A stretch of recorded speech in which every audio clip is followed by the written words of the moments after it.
Hello. I only have a few minutes to talk, I'm afraid. I've got to keep moving.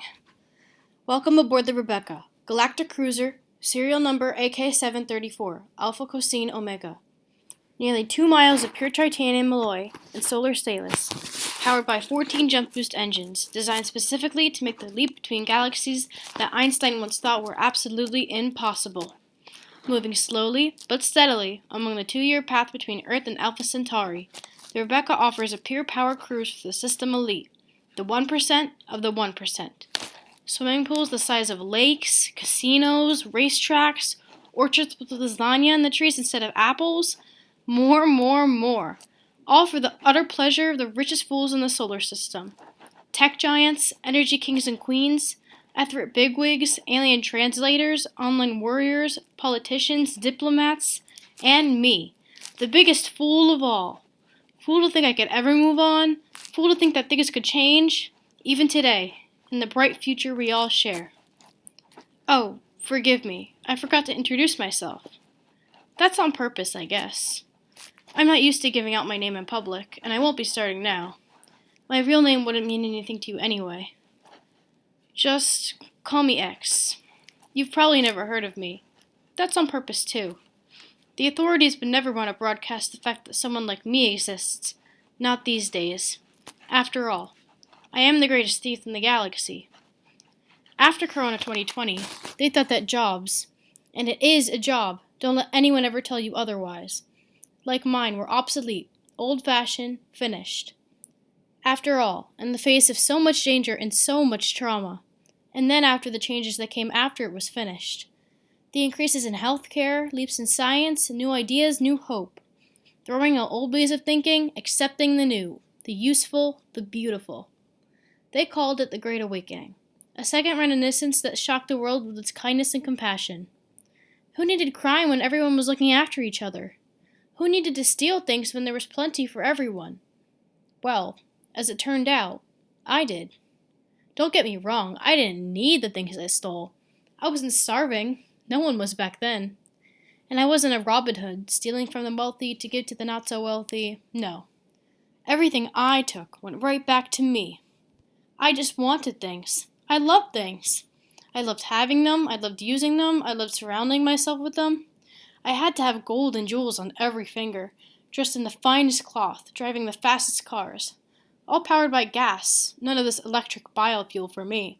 The dirtier the better. I was the last of a dying breed. Those people who were happiest not by helping others, not by saving the world, but by helping themselves. Cicero said, "Cui bono?" or "Who benefits?" And for me, the answer was always, me. In an expanding galaxy of activists, do-gooders, and self-righteous right-thinkers, I stood out like two sore thumbs. How could I not? My targets were the richest of the rich, the most powerful of the powerful, those who shaped this brand new existence. If there was a trinket around the neck of the daughter of some president or king, if there was a ring on the second toe of a husband of some high-energy magnate, if there was anything, anywhere owned by someone who made decisions affecting you and me, I had it in my sights. It was already mine. It was just a matter of when. And they all knew it. They all knew me. Although they would never acknowledge me, how could they? My existence was a problem for them. I meant that not everyone was blissfully happy. Not everyone was content. I was the irritant, the trickster, the sand and the oyster of this brave new world. If someone like me, someone who broke the rules just for the thrill of it, existed, then all bets were off. I could inspire others, the dominoes would fall, and then we'd be right back where we started. I could have continued having fun my whole very long life. That's what I wanted. That was the plan. But a famous boxer from the 20th century once said, "Everyone has a plan, until they get hit in the face." And I got hit in the face. Hard. It was the perfect heist, even for me. I had been planning it for more than a year. Everything was in place. Everything was timed to the millisecond. A prince of a thriving South American country growing rich and fat in the tech sector had given his wife a single ruby on the occasion of their first anniversary. And what a ruby! Forged in the heat of a pure red sun, it was as big as my heart and just as valuable. After more than a year of bribes and surveillance, I found myself in a place I knew all too well, suspended thousands of feet in the air, hanging upside down in front of a penthouse window. With a steady hand, my diamond-tipped laser carved a hole in the glass, just large enough for my hand to slip in and pull the lock. Dozens of alarms had been cut the night before. Gaining the trust and paying off lifelong servants was all part of the plan. I knew the schedule to the second. The apartment was empty, and a 175-digit combination lock on the safe had been encrypted on my contact lenses. Nothing was going to stop me. As with so much else, the ruby was mine already. It was just a matter of when. I reached for the safe like a hungry child reaching for a plate of cookies when... "Excuse me?" a whispering voice from across the room. I spun in my place, my hand still reaching out for those cookies, for the thing I wanted. There in the bed, which is supposed to be empty, which I had been told by numerous bribed servants, handmaids, and butlers, was never ever used, was an old woman holding the bed curtains aside. "Excuse me," she said again. Can I help you?" Her voice was so sorry and so full of pain. Her hair was dirty gray like tarnished silver, matted with sweat to her forehead. Her eyes were filmed over white, covered with cataracts. She was blind. She couldn't even see me. Even in my panic, I recognized her as the prince's mother. She had been very sick. Reports were that she was near her death. "I'm sorry, I was just feeling so dizzy. I had come here to lie down." "Do you work for my son?" she asked. "Yes," I whispered. "Yes, I do." "Oh, I'm so sorry to bother you. Please forgive me." Of course, ma'am," I stammered. What could I do? I couldn't leave through the door. There were at least a dozen guards in the hall. "Before you go, can you come here for a moment?" she asked. Again, what could I do? As I came over to her, she reached for me. The skin of her hand was like old paper, loose over her bones, but her fingers were strong and held my hand in a tight grip. "Keep it safe," she whispered, so desperate. "Keep it safe." "Keep what safe, ma'am?"